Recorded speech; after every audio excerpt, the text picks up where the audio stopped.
What's up, YouTube? HCJ here, and I am coming at you guys today with a brand new deck profile, and it is the Cyber Angels. I wanted to take the chance to look at another deck, um, not only from uh, Duelist Legends 4, but I wanted to also take a look at a deck that I did have some sight into wanting to play.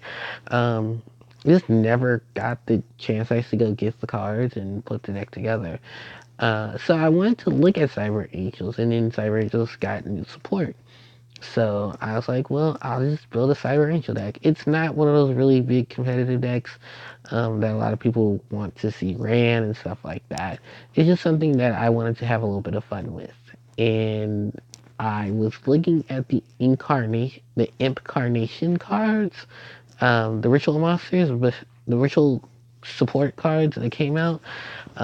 It works somewhat with this deck, but it just one of those things that it's very, very situational. So I decided just to make a pure fairy-esque cyber angel deck. Hopefully it works out. Um, and I've had a lot of fun with it. So it was a lot of things that I did initially think was really good about it. I like a lot of the setup and a lot of the combos. But overall, it is still a ritual deck, so you do have to focus on the ritual monsters. And it's honestly one of the decks that I have to say has a lot of potential. I did see a lot of it when it did come out originally in the TCG after it took so long for the cards to get finally printed. I think one of the best combinations the deck does have, besides just being a pure Cyber Angel deck, is the combination it has with the Star Seraphs and the combination it has with Herald of Perfection. So those are two of the variations that I did look at before just um, going into this variation. Maybe later on I'll build a um, Cyber Angel Herald combo deck and see how well that works out. And I also want to try one with the Incantation monsters. I'm sorry, the names are very, very hard to pronounce. But I just wanted to focus this one, like I said, on pure Cyber Angels, and then I'll try a lot of the combination decks out later on. So, let's get started. And, excuse me. In this lineup, I'm running 3 copies of Star Seraph Sector. I'm running 3 copies of Star Seraph Sovereignty. 3 copies of Monjun of 10,000 Hands. 3 copies of Honest. 2 copies of Cyber Petite Angel. And 2 copies of Cyber Egg Angel. For the ritual monsters, let's go through the lines. I got 2 copies of Cyber Angel Dakini. 2 copies of Cyber Angel Isna. 2 copies of Cyber Angel Benton, and 2 copies of Cyber Angel Egerton. For the spells, I'm running 3 copies of Merciful Machine Angel. I'm running 2 copies of Machine Angel Absolute Ritual, and I'm running 2 copies of Machine Angel Ritual. And then following that, I'm running 2 copies of Machine Angel Manifestation, 2 copies of Ritual Sanctuary, and 2 copies of Terraforming. And then for my traps, I'm running a set of Infinity Improvidence. And then for my action deck, it's just pretty much laid out, simplified itself. For the Link Monsters, I'm running 3 copies of Hippo Shinnigan, a copy of Nightmare Phoenix, a copy of Firewall Dragon, a copy of Barrel Sword Dragon, a copy of Tapologic Bomber Dragon, a copy of Gaga Cowboy, Evil Swarm Exciton Knight, Castel, Baboos. Oh, sorry, there it goes. Babuska, Tornado Dragon, and then of course the Utopia package. And I hope this thing didn't freeze on me. There it goes. So Utopia Prime, and Utopia the Lightning. And then of course you see the added cards are Cyber Petite Angel, Cyber Angel Vash, Cyber Angel Natasha, Dark Hole Raigeki, Upside Goblin, Monster Reborn, copies of Cyber Angel Machine Ritual and Cyber Angel Ritual, Absolute Ritual, sorry. Two copies of the Call to the Grave, got some manifestation, extra Ritual Sanctuary, and Solemn Warning, Solemn Strike. Solemn Warning, Solemn Judgment. I know I call it this strike. So, overall, with this variation, we're testing out Cyber Angel. Is that she's a really good monster. I feel she's more so of an active push than she's a battle push. Which at this point you want active pushes, you don't want battle pushes, because a lot of things can easily, excuse me, defend themselves when they're on the board. But the problem is that a lot of stuff needs to be able to defend itself when it's coming to a lot of card effects, like Dark Holes, Raigekis, cards that are removing monsters from the field, spells and traps that are removing monsters from the field, and doing it outside of the battle phase, because at that point, battle phase is pretty much said and done once a lot of stuff has been removed. So with S now, that is pretty much what you're doing. She has the ability when she uses Ritual Summon to target one spell or trap your opponent controls. No, to make your opponent select one spell and trap they control and send to the graveyard. She has the ability to make a second attack if she is Ritual Summoned. When she's Ritual phase. Yeah, she can, when she destroys a monster, your opponent's monster by battle and sends to the graveyard, she has a chance to make a secondary attack, which is really good for her. Clear a lot of heavy things. And just overall, she is a really good attack type of monster. And then her last effect is a Cyber Angel ritual monster you control is targeted by your opponent's card effects. You can target one card on your opponent's side of the field, destroy it. Send one Cyber Angel, no, send one ritual monster from your graveyard to your deck. Sorry, I messed that up. So yeah, it's I wish it wasn't randomized by your opponent's bag. It doesn't negate anything, which also sucks. But it is a great way to remove once you start doing a lot of stuff. So it's just a lot of yawns. Isn't this really, really good in terms of just setup and takeout? But other than that, I know she's really one of the big things that I did want to try her out because she's a really good monster. That's with the BLS strike, the strike when she's summoned, and the strike when she is attacking. Now on to the other Cyber Angel. Let's talk about Cyber Angel Bikini, who's pretty much a when she gets to the field, she destroys them. You can just send one monster your opponent controls to the graveyard. Then what else is it? Ritual monsters inflict piercing damage while she's on the board, and then once during your end phase, you can add a ritual monster or a cyber or a machine angel ritual from your graveyard to your hand, so that way you can recycle a lot of your ritual stuff when you use it up. Bikini is really, really I think she's the second strongest because Vash is the the highest of the Cyber Angels. She's actually a really good monster herself.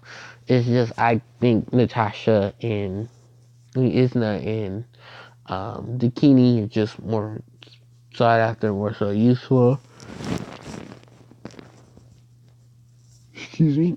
And I think Rosh and Natasha, although they have good effects on them, it's just I think most people just like going for Dakini, Isna, especially Benton, and especially Egerton. Egerton gives 100 attack and defense when she's distributed to any ritual monster, to all the ritual monsters you control. She'll give them 1,000 attack and defense. You have Benton, who, when she's distributed, she can add a light fairy monster from your deck to your hand, which is used for ritual summon. And when a ritual monster no, if she destroys a monster by balances the graveyard, she will inflict damage to your opponent equal to that monster's defense points. So, she's really helpful in, inflicting some damage. You got Eaton, Egerton, who is going to help you get additional power, so she can power up Benton, and Benton can take out stuff, or she can help summon Egerton, and then they can search for cards. Now, to those non-ritual supporting cast, the Sector and Throne combos are here. Sector allowing you to special summon, allows you to search for your other pieces, mainly your thrones. Sovereignty, your throne, allows you to special summon it when you have a uh, when you have another star scrap on the field. Excuse me, and it's really just like I said, setup cards. You can go into your exceeds real fast. You can go into your big level exceeds. Because I've gotten triple sovereignty, went into Utopia Prime, then went into Utopia the Lightning, and had an easy way to clear off a lot of stuff. Monjun, 10,000 hands. Pretty much the better of the 2,000 hand ritual monsters because it can search for a ritual spell or a ritual monster. Um, it may not have the most bulkiest of stats, but it is still relatively good for what it does when it's normal foot summon. If it's special, it just be real broken. But Manjun, Sanjun, I think obviously people will choose Manjun over just because it can search for the ritual spell. Um, Honest, good in any light deck, very offensive, very defensive monster. Cyber Tea Angels and Cyber Egg Angel are pretty much your recovery. A Cyber Egg Angel is is summoned. You can add a machine ritual spell or a excuse me, ritual sanctuary from your deck to your hand. And in Cyber Boutique Angel, when it's summoned, you can add a Cyber Angel or a Machine Angel ritual card from your deck to your hand. So they're both pretty much your good searchers. They may be low level, understandable, but they get the job done when it comes to getting to your other stars. I wish Cyber Petite Angel still had the ability that it should, when it's used for a ritual summon, um, it counts as both of the material. I think they gave it to another Cyber Angel monster, which I don't think we have, but it'd be nice to have it just because of the fact that it helps with Cyber Petite Angel not being on the field and becoming such an easy target. As for the spells, we're going to talk about Merciful Machine Angel. So with this normal spell, you contribute a Cyber Angel from your hand or field, draw 2 cards, then place one of the cards. Place a card in your hand, either on the bottom of the deck or the top of the deck. With Machine Angel, with this type of well, first off, it's draw power. 2, you're attributing the monster, so then your other Cyber Angels effects go off. I think the one that I like the most having to go off is, of course, Benton. I don't mind Eaton's going off, but it's more so Eaton has to. Um, it's more of a situational setup with these two, but it's still a really good card. The only thing is with Eaton, you want a ritual monster on your board. If you don't have a ritual monster, it's kind of just a waste of the machine card. But if you want to draw, like I said, you have ways to get this card to get your monsters back, so it's nothing too hard. Now let's talk about the ritual spells. Machine Absolute Ritual allows you to send warriors or fairy monsters in your graveyard, hand, or field back into your deck and shuffle. To tribute summon a ritual monster whose levels are exactly the same level as the ritual monster you're summoning. Although I'm limited to the amounts of monsters, it's never nothing too hard because Machine Absolute at least helps me um, clear out the graveyard, especially with all the other ritual monsters in it. Angel Ritual, a really useful ritual spell to summon any Cyber Angel Ritual monster by shooting monsters from your hand or field whose level equals or exact to the ritual monster you're summoning. Then a light monster will be destroyed by a card effect. You can banish this card in your graveyard to protect those monsters. So it's really good off. It's like Heralds. It's really good offensively and defensively. Um, to protect cards. The thing is, it is very archetype specific, which is perfectly fine because you want to keep at least your Cyber Angels together. The only problem with this card is pretty much just trying to get it back from the banished area. But hey, it's perfectly fine if you can protect your Cyber Angel kin and start taking stuff out. There's nothing to worry about. Ooh, excuse me. Next, let's talk about Machine Angel Manifestation.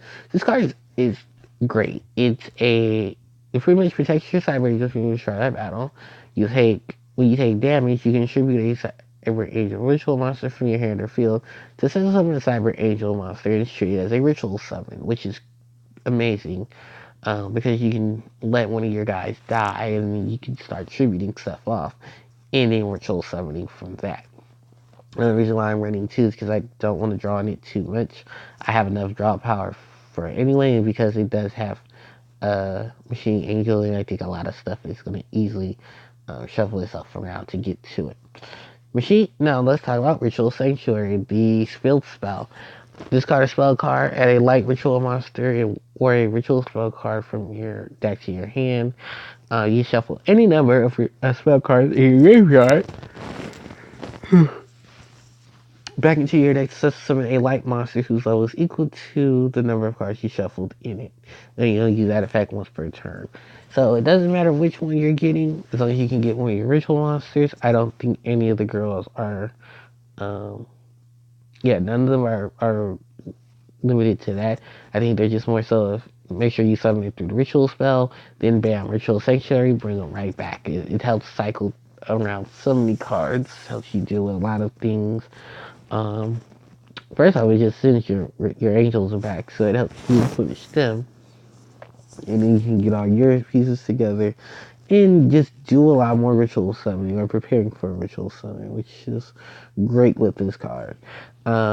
It sucks that it's a field spell, but I'm kind of glad it's just a field spell because field spells in GX, boy, were they loved. Field spells every which direction. And in Terraforming is pretty much here to help search for Ritual Sanctuary. Infinity and Providence. This card is just pretty much effect Veiler.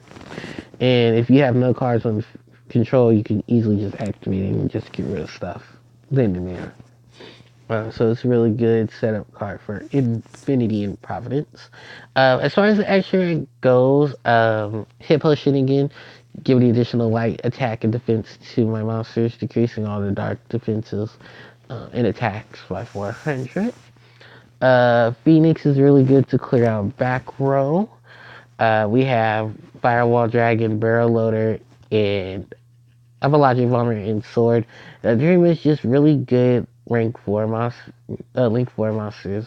That if I ever get the chance to summon them, bam, they're right there. Cowboy's here for that 800 burn. Exciton Knight, fresh off the ban list. Pretty much just a good removal card, a good clearance up. And then you have the Utopia package, which is pretty much Sling, gather the stuff to swing, and then swing for heavy damage without anything to be threatened by. Tornado Dragon helps clear back row. Babushka helps to really just set stuff around. And of course, we have Castell, who pretty much just removes threats and stuff our way. So, excuse me, despite the fact that I'm yawning, that's pretty much it. I mean, the one thing, like I said, is if I wanted to, I could work in Natasha and I can work in Vash. But right now, I just like the simplicity of just the deck as it is. I enjoy the new Cyber Angel card, Cyber Angel Manifestation and stuff. Manifestation, Absolute, Merciful, and that are really good utility for the Cyber Angels. I think the Cyber Angels have a lot of new support that they can rely on. Let's just see how much time can take for these guys. Well, for these ladies. And how well they can put this together. So, thank you guys so much for watching. I do apologize for the yawning because at the time I was just a little tired. But I did enjoy recording this for everyone. So, let me know what you guys think. Don't forget to like, comment, share, and subscribe to the channel as it helps me out tremendously. And HPJ signing out. I will see you guys next time. Bye.